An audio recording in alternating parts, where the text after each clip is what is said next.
Hello and welcome to North Star Oasis. I'm your host, Jeff Williams, wishing you a happy Thanksgiving. Yes, today is Thanksgiving 2019. So that's actually what we're going to be talking about today in this jam-packed, action-filled information overload. We have a lot of stuff.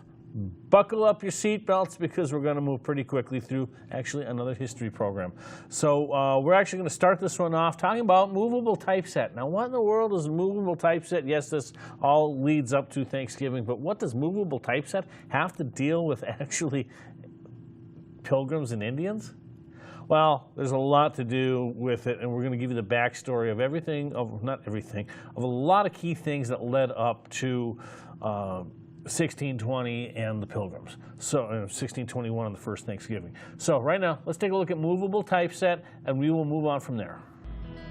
Movable metal typeset printing is one of the greatest inventions of the last millennium. It revolutionized the way people created and produced books. But what exactly is movable typeset, and why was it such a big deal? Before the movable type printing press was invented, books were expensive and either copied by hand or made using block printing. Copying books by hand was tedious and time-consuming, and scribes sometimes made copying errors. Block printing meant that text and images had to be carved into blocks of wood, then covered with ink and stamped onto a page. These blocks were time-consuming to create and use. By 1450, less than 30,000 books existed in all of Europe. All of this would change with the innovations of Johannes Gutenberg. In the late 1390s, Johannes Gutenberg was born into an upper-class family in Mainz, Germany. He learned various crafts like blacksmithing, jewel cutting, and goldsmithing. Around 1450, he began developing new techniques for improving the printing press. Gutenberg created a process using movable metal type, which meant that letters could be rearranged into countless patterns. This was faster and more accurate than any previous method. It made books and tracts much more affordable. Gutenberg's first major project was printing the Bible in Latin. By 1500, there were over 200 printing shops in Europe. It is estimated that between 8 and 20 million books were printed during those first 50 years. This type of printing press would lead to the mass production of the Bible. This meant that the Bible was more accessible and affordable to people than ever before. The effects of Gutenberg's invention were enormous. Ideas spread across Europe and the world faster than they ever had. This contributed to major cultural and intellectual movements such as the Renaissance, the Reformation, the Scientific Revolution, and the Enlightenment. Printed books, including the Bible, were more affordable for everyone. Gutenberg's innovations revolutionized the process of book production and the way people engaged with the Bible.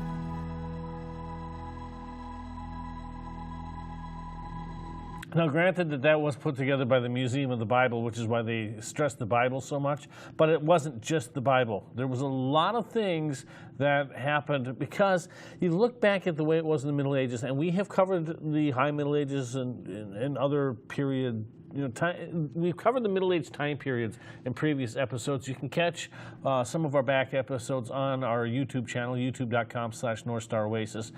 It's all there.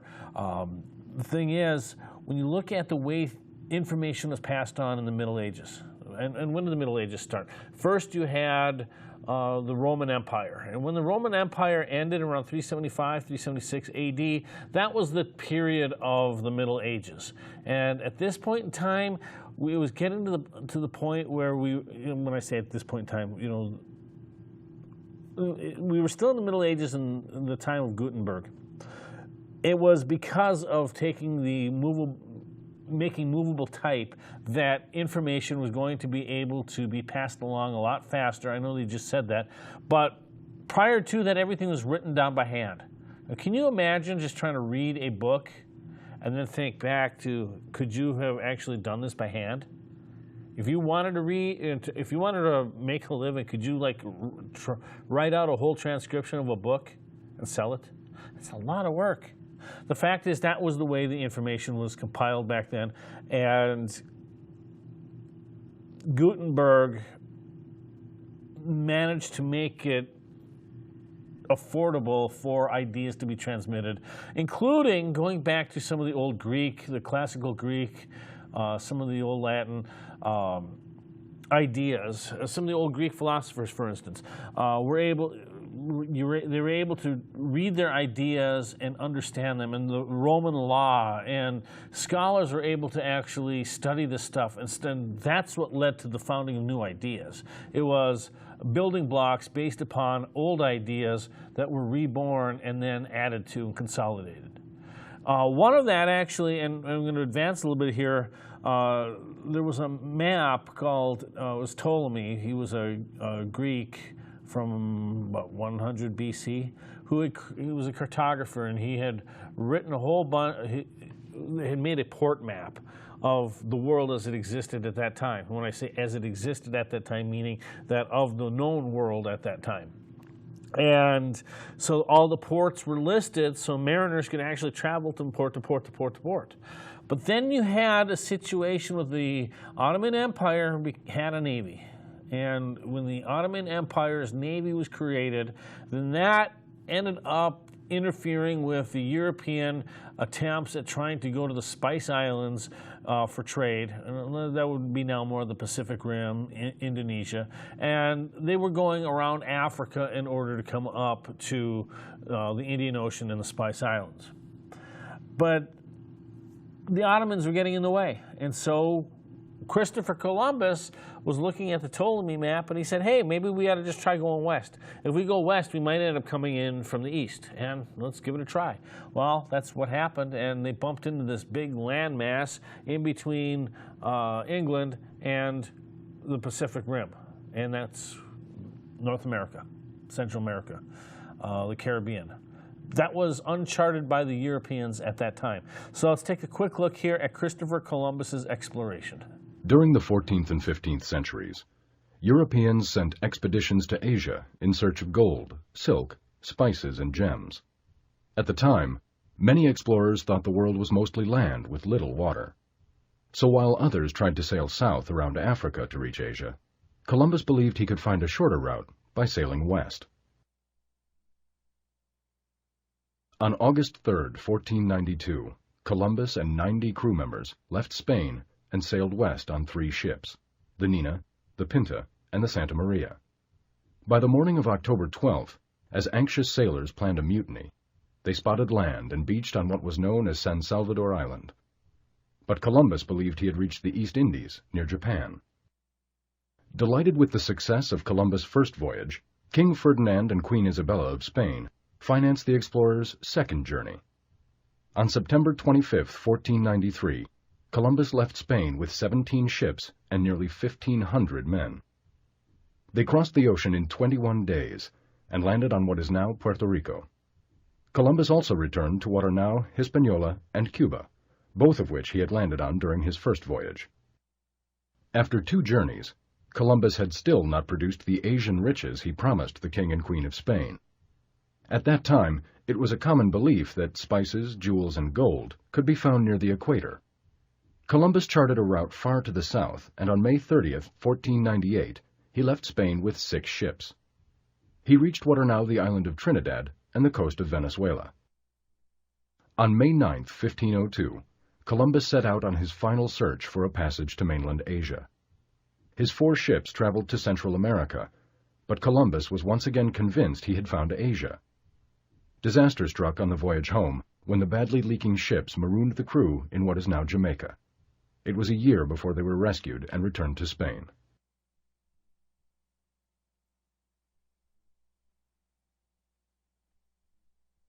So that's what we have for Columbus. Now, when Columbus returned, of course, he made more voyages. What happened after that?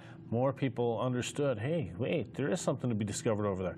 And yes, I will mention that my forebears, my ancestors, the Vikings, they actually had come into Newfoundland back in around 993 AD. I think they didn't make it a permanent settlement, or if they tried to make it a permanent settlement, it did not exist, did not last. So there was no long-term trade going back and forth.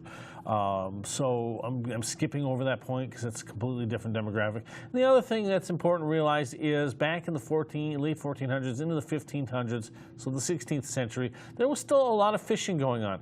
I'm not exactly sure about the trade routes or fishing. I'm going to be completely honest. I have studied this for 5 years in depth. So my mind's kind of racing because I got all these pieces together and trying to slow down but speed up, and you know how it goes. Anyhow, with Columbus, there were fishermen, and they were going west off of England, but I don't know how far out into the Atlantic they went, because you have the Outer Banks and the Grand Banks. So you have a lot of fishing in the North Atlantic. I just don't know when those areas were explored. So could a few colonists or a few fishermen bumped into the North American continent? Yeah, perhaps. I'm sure that may have happened, but Columbus really was the first one to go back and say, hey, there's something there, let's go check it out. He really was. And so that's what happened. Because then you had Samuel de Champlain, Henry Hudson, John Cabot, Jacques Cartier. These guys were all coming across trying to explore this new world. I want to know what's going on here. And Champlain, he's the one who went through the St. Lawrence Seaway, and he mapped out the Great Lakes and the Atlantic seaboard. Henry Hudson discovered the river that was named after him out of what we now call New York, so Hudson River. And then he also had Hudson's Bay, so he went further up around the Arctic Circle and discovered this huge body of water there that was named after him. That was curiosity. And again, how do you get over to the Spice Islands? How do you get over to the Pacific Rim? Well, let's try this route, and that's what they were doing. And there was this huge area that they were all fascinated by. And I'm not even including the Spanish, who were, they'd gone into Florida, and they had gone through the Gulf Coast, had gone into Mexico, the northern part of South America in the 1500s. A lot of exploring going on. So that was going on from Europe to North America throughout the 1500s. Keep that in the back of your mind as we proceed further throughout the rest of the show. That was going on. A lot of exploring. A lot of people from Europe getting exposed to what was going on in North America. It was new to the Europeans, new to us. But there was something else that was going on right after with the exchange of new ideas. And that last clip, or the clip on movable typeset, touched on it briefly. And, you know, where we had the Reformation, or the Renaissance, which was based upon the new ideas, as I alluded to, with making ideas from, you know, antiquity current again, and sharing of information. That was the Renaissance. And then you also had what happened after that was the Reformation. And the Reformation shaped your world. And since we haven't gone with the Prager University segment yet, we are going to now show you how the Reformation shaped your world. And yes, this still leads us to Thanksgiving. I'll show you how. 500 years ago, on October 31st, 1517, a German Catholic monk by the name of Martin Luther posted some complaints he had about the Catholic Church on a church door in Wittenberg, Germany. Luther was upset by the church practice of selling what were known as indulgences to wealthy patrons. Indulgences might be loosely described as get-out-of-hell free cards. Pay this amount to the church, and the church would make sure you don't suffer unduly for your sins in the hereafter. Luther felt very strongly that the practice not only made the church look bad in the eyes of the common people, but had no scriptural basis. He believed the church needed to reform itself or would lose its legitimacy. Nobody, including Luther, thought that his complaints, and he had made a list of 95 of them, would amount to much. He simply wanted to spark a discussion on an issue that deeply concerned him. Instead, he set off a chain reaction that literally changed the course of history. The name we give to this change is the Protestant Reformation. Had Luther limited his criticism of the church to indulgences, as his friend, the Dutch scholar Erasmus, urged him to do, the matter might have been resolved and the old order preserved. But the headstrong Luther was not someone to be restrained. Luther was what we would call today a flawed individual. He was brilliant and charismatic, but he was also vindictive and stubborn to a fault, and at the end of his life, sadly, anti-Semitic. Luther believed there should be no separation between the Bible and the believer. Every individual should have access to the Word of God, Luther contended, as any priest did, or even the Pope. We take this view for granted now, but in the 16th century it was a radical concept. And here's why. For more than 1,000 years, the Church had been the dominant religious and political authority in Europe. It alone taught Christians how to understand the Bible. Luther was now challenging the very basis of this authority. Not surprisingly, the Church didn't take it well. What began as a squabble between a bold monk and the Catholic hierarchy soon developed into a titanic and bloody struggle that split Europe into opposing religious factions. But the consequences of Luther's ideas extended far beyond a religious dispute. It's not an exaggeration to say that as a result of Luther's ideas, the modern individual was born, a free actor, endowed with God-given rights that exist independent of government or any other institution. Each person could find those rights by reading and interpreting the Bible for himself. Of course, to do that, you had to be able to read the Bible, and throughout the first millennium, right up until Luther's day, only a very few people could. Books, including the Bible, were all handwritten, a process usually that took months. This made books rare and expensive. Furthermore, most Bibles were written in Latin, the language of the Church, a language familiar only to the clergy and educated elite. This exclusivity was one of the many ways in which the Church maintained its power. Luther answered this problem by translating the Bible into everyday German so that anyone could read it. But his efforts would all have been for naught except for the recent invention of the printing press by a fellow German, Johannes Gutenberg. The printing press allowed for the first time in history books and soon thereafter pamphlets and newspapers to be widely distributed. Without the printing press, Luther would have likely suffered the same grim fate of other reformers before him, like Jan Hus, who was tried, convicted of heresy, and burned at the stake. But because of the printing press, Luther's movement could not be stopped, and indeed could not be controlled. Bloody religious wars between Catholic and Protestant forces quickly followed on the heels of Luther's new ideas. They lasted for 200 years and cost countless lives. The 30 Years' War alone from 1618 to 1648 is reputed to have led to about 8 million deaths from fighting, famine, and disease. But out of all this carnage, many positive changes came too. The Protestant empowerment of the individual led to capitalism and the Enlightenment, just to name two byproducts of Luther's protest. The American Revolution, with its idea that individuals endowed by their Creator with certain unalienable rights should be free to form their own government, was another. Of the 56 signers of the Declaration of Independence, all but one was a Protestant. Pronouncing a verdict on an epoch as significant as the Reformation is very difficult. Perhaps it's best not even to try. But we can say this: no other single figure made more of an impact on the modern world than the German monk, Martin Luther. And even he would be surprised to know that. I'm Stephen Cornels of Wartburg Theology. Well, there is one other person who made an almost as big of an impact at the same time, and it was somebody who in some ways agreed with Luther and in some ways disagreed with him. And that person I'm talking about is John Calvin. Calvin was one of the church reformers. Now, as we just noticed, that the Catholic Church was pretty much running things through the Middle Ages, and there was a low literacy rate. Luther changed that. He preached his message through the printing of pamphlets, so he's a big pamphleteer. He was really the first person to ever go viral. I'm talking not as far as the disease, but for the dissemination of information.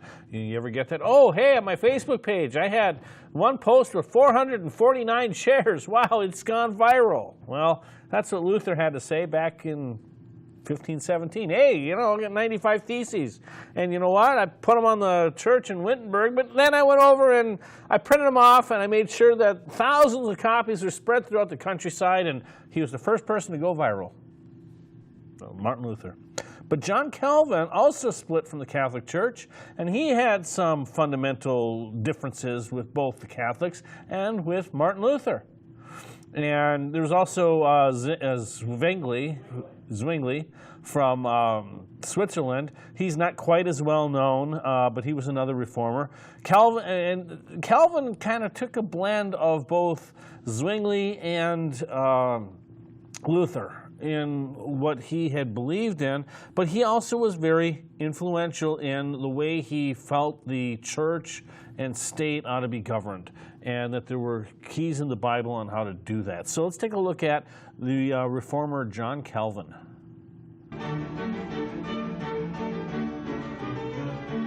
John Calvin is one of the most significant figures in the 16th century. His French edition of the Institutes helped shape the French language. His writing on politics helped shape modern politics in certain important ways. He is a transitional figure, born in 1509. Luther was born in 1483, so there's some time between Luther's birth and Calvin's. The Reformation really begins to mature around 1519, 1521. So Calvin is a very young man. He's a young boy at that point.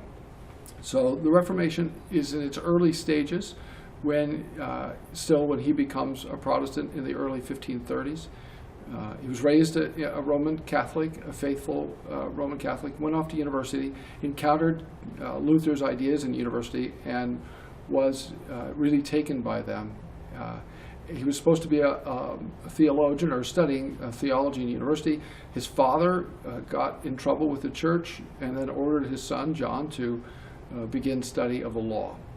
And so Calvin sort of reluctantly begins studying the law, but as he runs across Luther, he sort of abandons, in a sense, sets aside his law studies and goes back to reading theology. And by the early 1530s, he's already a leading voice among the evangelicals in Paris, was involved in some way, we don't know entirely, with an uprising in Paris, Protestant uprising, has to flees under an assumed name, ends up in the providence of God in Geneva. And already by this point he had published his Institutes, the first edition of his Institutes, which were well received, and Guillaume Farel gets a hold of him and says, basically, you have to stay and help us. Calvin says, I'm just a scholar. And Farel says, God will curse your work if you don't stay and help us. That's the famous, dreadful imprecation. And Calvin stays. The people of Geneva were not very as convinced as Farel that Calvin should stay and help. So that first attempt at reforming Geneva was not an entire success, and the city council essentially sent him packing. Calvin left happily, spent 3 years in Strasbourg with Butzer, and sort of got his, in a sense, graduate theological training as sort of an internship with Butzer as Calvin was pastoring a French-speaking congregation there. And towards the end of that 3 years, Geneva asked for him back and realized that they needed someone, and they needed him to help lead that Reformation and to teach the city. And so he came back and picked up his preaching ministry right where he had left off, was an unhappy, uncomfortable, in some ways, alien resident in Geneva for most of his time. Really only in the last few years was he comfortable, and in some ways never entirely, and only at the very end was he ever actually even a citizen. He met a lot of resistance through the years in Geneva. He had a lot of doubt about the number of people in Geneva who were actually regenerate, but he was a faithful minister, faithful preacher, did an enormous amount of work, produced a great body of literature, more than 50 volumes of Bible commentary. Of course, the Institutes of the Christian Religion, which he edited almost continuously from the 1530s until his death, producing both French and Latin editions of the Institutes. Also published numerous treatises, wrote volumes and volumes of correspondence of which we only have just a few volumes in English, and essentially helped to set the pattern for Reformed theology, piety, and practice for the succeeding centuries. So do you kind of see where we're going here? 1492. That was when we had Columbus coming to the New World. Then, and by the way, King Henry VIII was a year old when Columbus made his voyage. So then all of a sudden, not too long after that, within 20 years of first coming to the shores of what's now known as North America, now all of a sudden we have this Reformation with the church. We have people who are separating from the Catholic Church. Now we talked about Luther, we talked about Calvin, but now what else is happening? There was something else that was happening, and that was happening in England. And that was a Reformation in England. And that started because of divorce. Now I'm going to spend just a brief moment talking about one other thing, because again, we're still trying to lead up to the Pilgrims. One thing that was happening with the Reformation that wasn't really covered was the structure of society in continental mainland Europe. You had a lot of smaller states, almost like counties that we would have in the United States today. But you had a lot of people who were electors. And so you had the Holy Roman Empire would govern the secular part of society with their law, and then you had the church would govern the spiritual affairs. So secular and spiritual, church and state, they were separate, but they were kind of equal and they were influential. So you had a Holy Roman Empire, and then you had the Pope, and that was really it up until the Reformation. Now things are kind of getting all jumbled up here.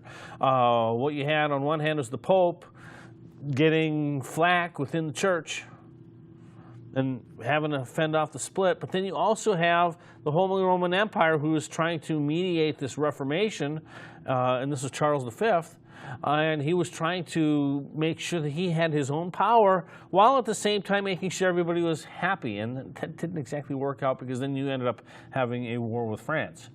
So a lot of things were happening, and then you had the situation where King Henry VIII gets married to his brother's widow, and then he asks the Pope for an annulment, but because his brother's widow, Catherine of Aragon, happens to be the aunt, I think, of the Holy Roman Emperor, well, then he leans on the Pope to not grant it, and then Henry VIII says, heck with it, I'm doing my own thing. So there was a split within a split within a split. So now we already have the church. We had the Lutherans, Martin Luther, branch off from the Catholic Church. And you had the Zwinglies, and you had Calvin separate even further. Now you have Henry VIII pulling the church away. And England is a completely different thing going on here. And so we're going to take a look at the church and the Reformation in England as it applies to King Henry VIII.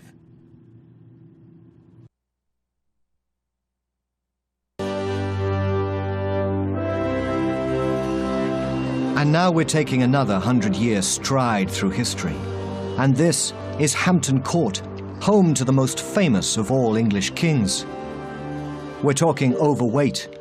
We're talking Tudor. We're talking 6 wives. Exactly, Henry VIII. And how does Henry fit into this story we're telling? This story of power and of how people were ruled in England? Well, I'll tell you. Do you remember the Becket story? Henry II takes on the power of the church and Becket ends up dead on the cathedral floor. Well, 400 years later, his namesake, Henry VIII, took on the power of the church again. And this time, he won. By 1528, Henry had been married to Catherine of Aragon for 20 years. But he fancied Anne Boleyn, her lady-in-waiting. To divorce Catherine, he needed the permission of the church, which was controlled, remember, by the Pope in Rome. And the Pope refused. What happened next was that Anne Boleyn gave Henry a book, and it was a banned book. It was illegal even to possess it, and it was written by a man called William Tyndale. Tyndale criticized the Pope. He dreamt of a new kind of Christianity that would sweep away the power of the earthly church and simply get back to people worshipping God with no church in between. And this book planted a seed in Henry's mind because he realized if there was no Pope, he could get his divorce. And so just because Henry wanted to marry his mistress, the church in England split from the Church of Rome.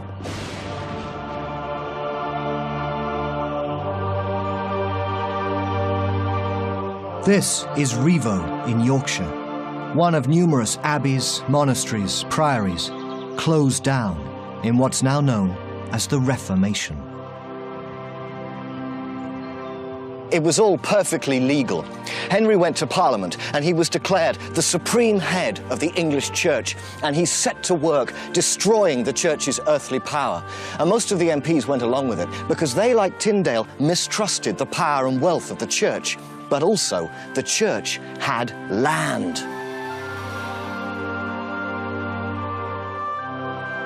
There was a killing to be made here, carving up the church's lands. The Reformation was the greatest land grab since the Norman conquest. And with all this new land, the power of the landed gentry in the 16th century rose yet further. But what made the Reformation so exciting was its impact on ordinary people.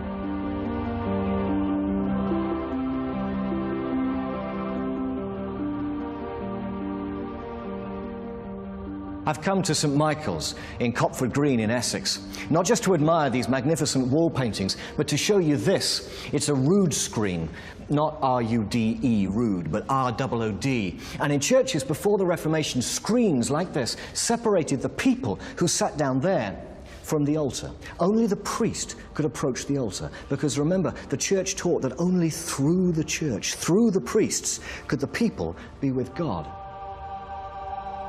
And the Reformation tore down these barriers between God and the people.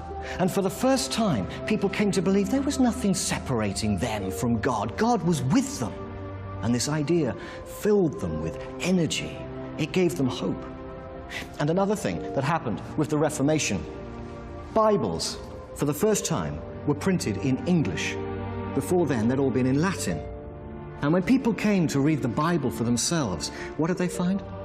Wonderful stories of a man called Jesus who came to give hope not to the rich, but the poor. And stories of bad kings punished by God. So yes, the Reformation made Henry more powerful, but it opened a can of worms.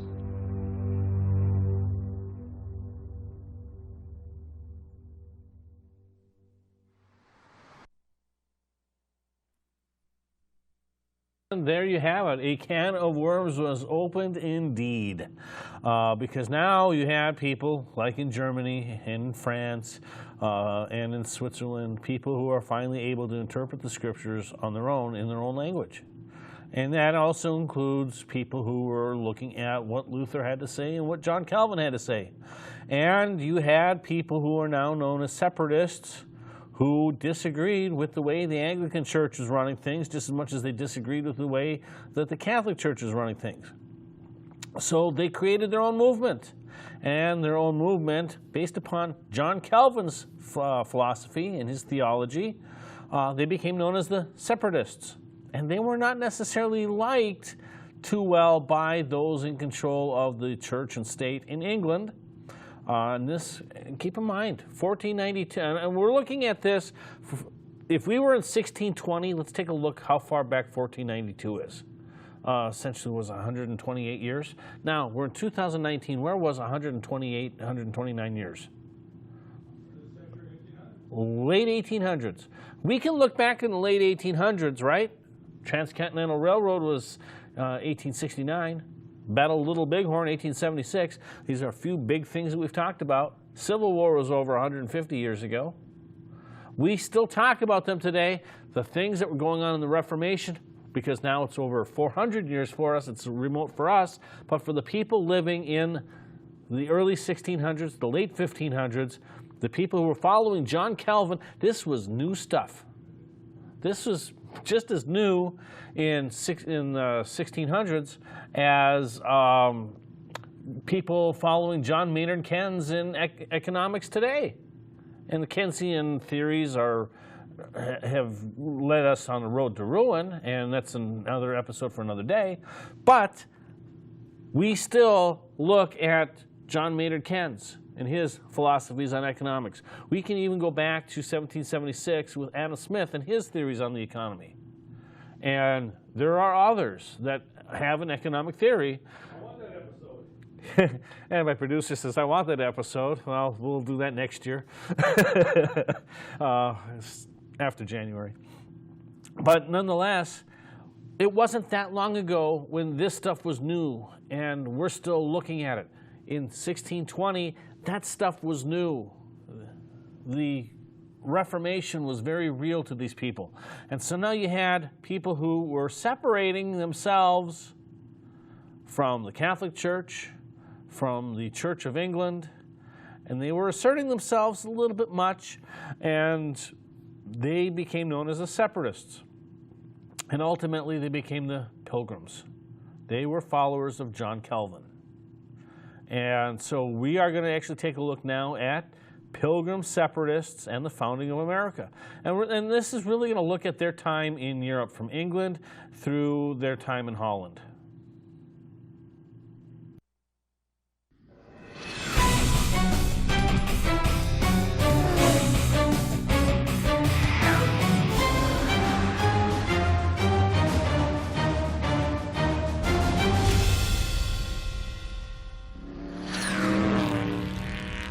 The two men that would lead the New Pilgrim separatist movement were William Brewster and William Bradford. William Brewster was a preacher who came from Scrooby in North Nottinghamshire. In about 1602, his neighbors began to assemble for worship at his home, the Scrooby Manor House, and in 1606 he joined them in organizing the Separatist Church of Scrooby. He was imprisoned for a short time when he tried to flee to Holland without permission. Then there was William Bradford, who was born in the nearby Yorkshire farming community of Austerfield, England. Both of his parents died, and he became an orphan in his early childhood. When young William was about 12, he visited the neighboring town of Scrooby and witnessed a very unusual church service. He was astonished by its fellowship and its lack of ritual. Time and again he returned, drawn to the congregation's fervor for reform. No one in the congregation could have imagined that this boy would later become their most trusted leader in the New World. By the age of 17, William Bradford was a fully committed member of the Scrooby Home Church, and he shared the radical idea of separating from the official Church of England. When the congregation learned that the current king, King James I, intended to, quote, harry them from the land, they fled to Holland. By the way, if you've ever read the King James Bible, it's named after King James I. They packed up and tried to board a ship and leave, but they were arrested for failing to first get permission to leave the country. About a year later, they were permitted to depart and made the voyage to Amsterdam. The beautiful canals of Amsterdam were jammed with activity. It was a bustling trade city, but it was difficult for the English-speaking Pilgrim farmers to adapt. They attended this English-speaking church here in Amsterdam, along with other English separatists, a church that still holds English-speaking services some 400 years later. But it soon became clear their view on how to worship God differed from the others, and life in the big city held no allure. It seemed like there might be better opportunities in the nearby university town of Leiden. So the Pilgrims picked up and moved again.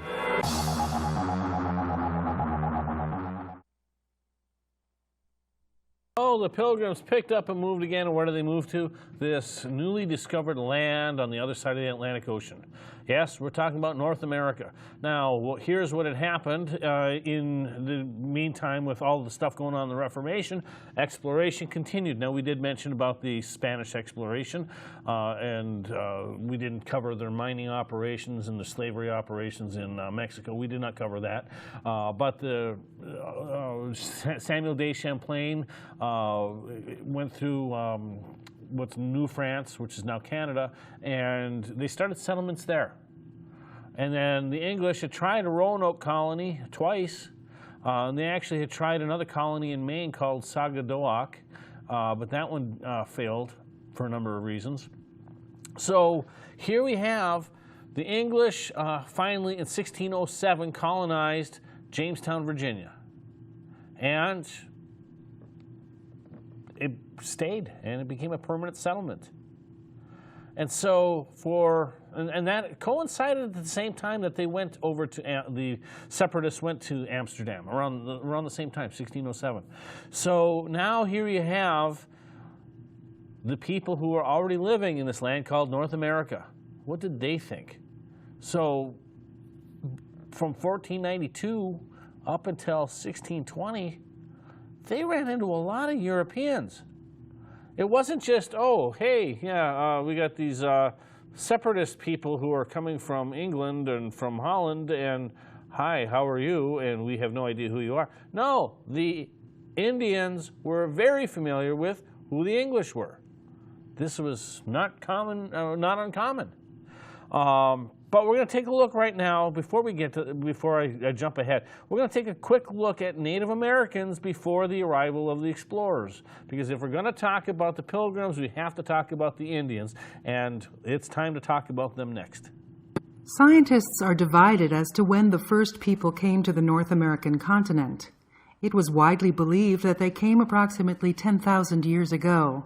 Lately, some researchers believe they may have arrived as early as 20,000 years ago. But scientists agree that they came during the last ice age, when the oceans were lower. Thus, they crossed from Asia on what is known as the Beringia Land Bridge between Siberia and Alaska. The people who first arrived from Asia were hunter-gatherers and initially hunted large animals. As the ice age ended, the land bridge to Asia was covered in water, and the larger animals died out. These early inhabitants of the continent slowly moved south and spread throughout North and South America. Gradually they settled down, with many of them becoming farmers. Over time, groups in different parts of North America developed distinctive characters, and more than 2,000 distinct tribes or nations emerged. By the time the first European explorers arrived in America, an estimated 15 million to 20 million Indians lived in North America. There were the Arctic peoples who inhabited the far north. Further south were the subarctic peoples. The natives of the northwest coast lived along the coast of what became Oregon and Washington. There were the tribes of California. There were the inhabitants of the Great Plateau, the land between the Cascade Mountains and the Rocky Mountains. There were the nations of the Great Basin, like the Shoshone, Paiute, and Utes. All of them lived in the desert, as did the Hopi and Zuni, who were from the southwest. Then there were the Native Americans of the plains, who lived in the large area from the Rockies to the Mississippi River. Finally, there were inhabitants of the northeast and the southeast. In the northeast, there were tribes such as the Iroquois and the Algonquin, while in the southeast, there were the Cherokee, Cree, and Seminole. And that's kind of how the migration pattern was established. It went from what we now call Alaska, and it spread south. And they ran into Algonquin people, the Pilgrims. When they crossed over from Leyden, they went to England, got resupplied, and then they came across the Atlantic, and they ended up settling in what we now call Plymouth, Massachusetts, or on the Cape Cod area. They ran into people who were Algonquin people. Algonquin is the language group. And they had already known who English were. That was not a secret. As a matter of fact, one other thing that happened just a couple of years, thanks to the French in New France, they brought in diseases.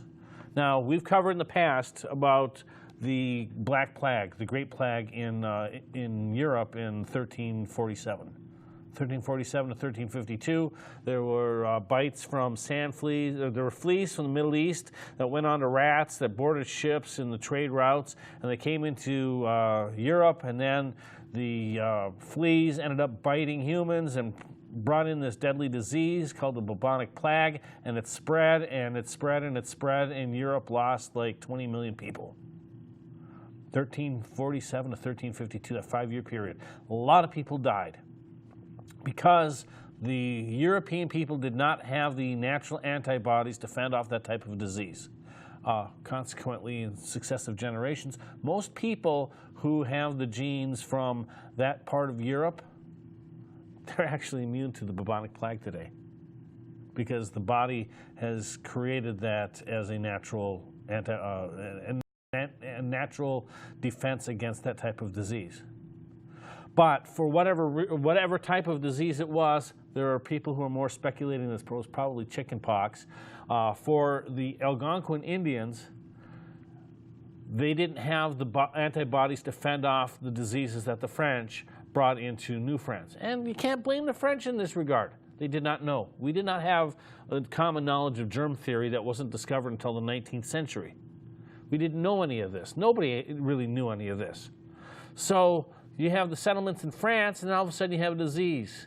You also had settlement in Jamestown, and you had some disease. And it wasn't like we keep hearing from people, from revisionist historians today, of, oh, they came off the boats with these smallpox-infused blankets and rubbed up against the Native Americans and a chance to kill them through disease. No, it wasn't anything like that. It was the fact that these people didn't have any antibodies. Europeans didn't have antibodies to the bubonic plague. The American Indian, I'm going to use that term, they did not have antibodies to smallpox, chicken pox, or whatever the pox was in the 1600s. That's the way it is. And I'll tell you this, that even kind of continues on today. When I went to the Middle East, I was deployed there, 4 times in 3 years. There were a lot of us who were getting sick because we didn't have the antibodies to deal with the stuff that was over there. It happens. When you're in a confined, localized environment and you get into a different environment, and if you do not have the natural immunities, you're going to get sick. That is just, I guess, medicine 101. That happens.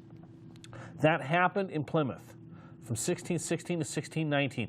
There was an area called Patuxent, and the Patuxent settlement got completely wiped out by disease. And this happened to have been the area that the Pilgrims ended up establishing as Plymouth. Now, they did not set foot on a rock and have the Plymouth Rock. No, that's a myth. I will tell you this because the first area that they stopped was around Barnstable, Massachusetts on Cape Cod. They did not stop and just say, hey, we walked off the boat and here's where we're going to build our settlement. They explored for a couple of weeks beforehand, and then they built their plantation. But we're going to take a look right now at, we're going to look at the truth about the first Thanksgiving. So I guess this is a good segue. Food, football, and oppression. That's what Thanksgiving has come to mean to many Americans. Back in 2007, Seattle public school officials made national news by describing the holiday as a time of mourning and a bitter reminder of 500 years of betrayal. This new narrative describes the Pilgrims as arrogant oppressors who fled persecution only to become persecutors themselves, depriving Native Americans of their land and their lives. But this is wrong on every count. First of all, the Pilgrims didn't cross the ocean to flee persecution or even England. They'd been living for over a decade in Holland, Europe's most tolerant nation and a haven for religious dissenters. Free from interference by the Church of England, they feared seduction, not persecution, worrying that their children would be corrupted by the materialistic Dutch culture. That's why they risked their dangerous 1620 voyage to a wilderness continent, not because they were running from oppression, but because they were running toward holiness, fulfilling a fateful mission to build an ideal Christian Commonwealth. They initially planned to plant this model society on the wild, wolf-infested island known to natives as Manhattan. But winds and tides blew them 250 miles off course, dumping the Mayflower on the frozen coast of Massachusetts. Somehow, the Pilgrims saw their dire situation as a demonstration of providential power, especially after a giant wave picked up the flimsy boat of a scouting party on a stormy December night. The turbulent sea then deposited them safely, miraculously, on a little island within sight of the ideal location for their settlement. It was a deserted Indian village with cleared land, stored supplies of corn, and a reliable source of fresh water. No, these supposedly cruel conquerors never actually invaded that village. Instead, they expressed a fervent desire to pay the natives for the dried corn they found, if only they could find someone to pay. But the former inhabitants had perished during 3 years of plague, probably smallpox, that immediately preceded the Pilgrims' arrival. One of the few survivors of that devastation turned up several months later to welcome the English newcomers. Against all odds, he proved to be the single human being on the continent best suited to help the struggling settlers, since he spoke English and had already embraced Christianity. His name was Squanto, and he had grown up in this very village before a ruthless sea captain kidnapped him as a boy and sold him into slavery in Spain. After 4 years, he was freed by kindly monks, then made his way to England, and finally sailed across the Atlantic, only to find his friends and family all wiped out by disease. Over the next few months, Squanto helped the English newcomers plant crops and negotiate a friendly trade agreement with the region's most important chief, Massasoit. No wonder Pilgrim leader William Bradford called Squanto a special instrument sent of God for their good. The celebration, later known as the First Thanksgiving, actually involved a 3-day harvest festival in October, apparently inspired by the biblical holiday of Sukkot, or the Feast of Tabernacles. 90 hungry Indian warriors joined the 53 surviving pilgrims for this occasion. Nearly half of the colonists had died during the brutal winter. The Englishmen provided some vegetables, fish, and perhaps wild turkeys, while the natives brought 5 recently hunted deer as house gifts. The preferred sport on this occasion wasn't football, but shooting, with settlers and Indians sharing a fierce fascination with guns. Though these hardy pilgrims loom large in the American imagination, they never built their Plymouth settlement into a major colony. In nearby Boston, the later colony of Massachusetts Bay grew so much faster that it swallowed up the great-grandchildren of the Pilgrims in 1691. But the sense of purpose of the original Pilgrims left a permanent imprint on the national character. They maintained unshakable confidence that God protected them, not to grant special privileges, but to impose special responsibilities. They saw themselves as instruments, not authors, of a mysterious master plan. Today, with our continued blessings so obvious and so overwhelming, the only reason to treat this beloved national holiday as a time of mourning is that some foolish Americans actually think that's a good idea. The Pilgrims knew better. They understood that people of every culture and every era can gain more from gratitude than from guilt. I'm Michael Medved for Prager University. And so now what you have the Indians. One quick thing about the Indians, about the Wampanoag people.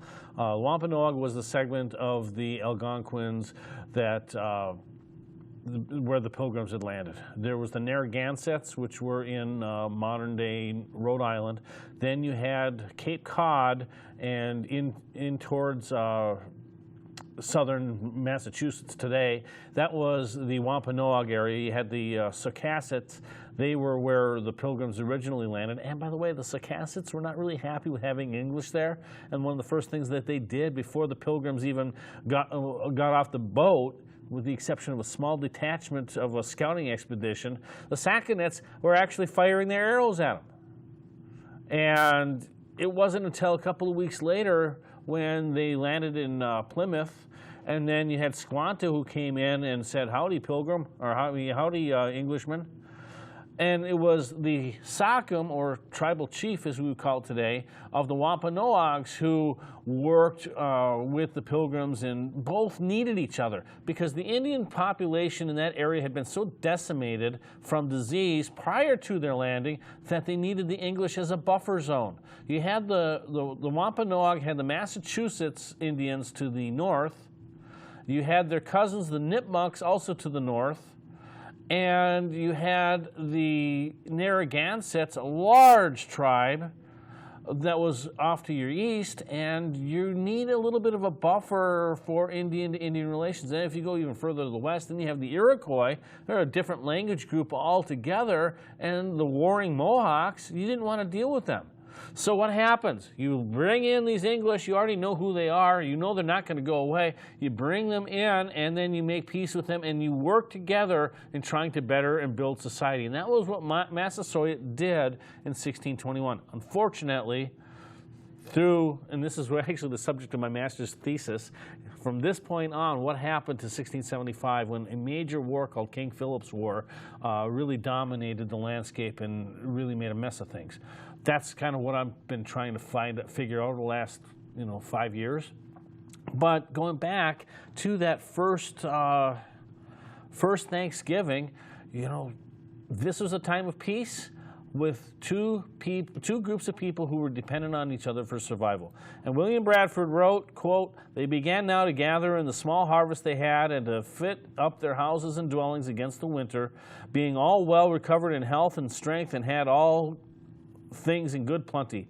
For as some were thus employed in affairs abroad, others were exercised in fishing, about cod and bass and other fish, of which they took good store, of which every family had their portion. All the summer there was no want, and now began to come in store of fowl as winter approached, of which this place did abound when they can be used, but afterward decreased by degrees. And besides waterfowl, there was a great store of wild turkeys, of which they took many, besides venison, etc. Besides, they had about a peck of meal a week to a person, or now, since harvest, Indian corn to their proportion, which made many afterwards write so largely their plenty here to their friends in England, which were not feigned but true reports." That was the impression of the bountiful land in England, in the New England land after they had arrived. So this was the fall of 1621. They had gone through a major period of starvation, received help from the Wampanoag, and now could praise God with thanksgiving that they were able to make it. And according to James Baker, the Plymouth Plantation Vice President of Research, stated in 1996, the event occurred between September 21st and November 11th, with most likely time being around Michaelmas, which was September 29th, the traditional time. Now keep in mind that the Pilgrims did not actually observe Christmas, so I'm not sure if they would have subscribed to Michaelmas either.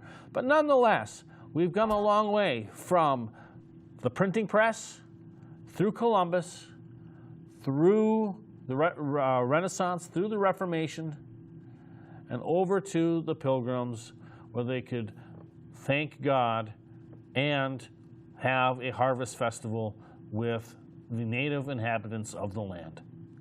And it was peace and harmony. And that was really part of the fabric and foundation of America. Now, of course, I can go on and talk about how things were different in the other American colony of Jamestown, or how things were done with the Spanish in St. Augustine, Florida, but I'm not going to, because I'm going to wish you a happy Thanksgiving. For Dallas Pearson producer, I'm your host, Jeff Williams. Thanks for watching. We'll see you next week.